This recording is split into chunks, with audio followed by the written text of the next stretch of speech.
বিশ্বনবীর কাছে এই যে কোরআন নাজিল হতো, এগুলোর অনেকগুলো প্রক্রিয়া আছে। সহিহ হাদিসে এসেছে অনেকগুলো প্রক্রিয়া পাওয়া যায়।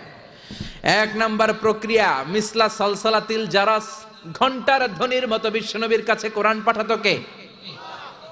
ঘন্টা চিনেন না? এদিকে হাই স্কুল আছে লক্ষ্মীপুরে, আছে? এই হাই স্কুলে বা প্রাইমারি স্কুলে ছুটির সময় দপ্তরি ঘন্টা বাজায় না? ঘন্টা বাজালে কি হয়? আওয়াজ হয়। বিশ্বনবী বলেন ঘন্টার ধ্বনির মতো বিকট আওয়াজে রব্বুল আলামিন আমার কাছে কোরআন পাঠাতো। এই পদ্ধতিতে বিশ্বনবীর কাছে যখন কোরআন আসতো, প্রচন্ড শীতের রাতে বিশ্বনবী ঘামতে ঘামতে হয়রান হয়ে যেতেন। সুবহানাল্লাহ। কি মজার কোরআন আমরা পাইছি, খুলি আর পড়ি। বিশ্বনবী এই কোরআনকে রিসিভ করতে কত কষ্ট করেছেন। শীতের রাতে, কনকনে শীতের রাতে এই কোরআনকে রিসিভ করতে যে উনি ঘেমে একাকার হয়ে যেতেন। এই হলো একটা প্রক্রিয়া, ঘন্টার মতো কোরআন আসতো।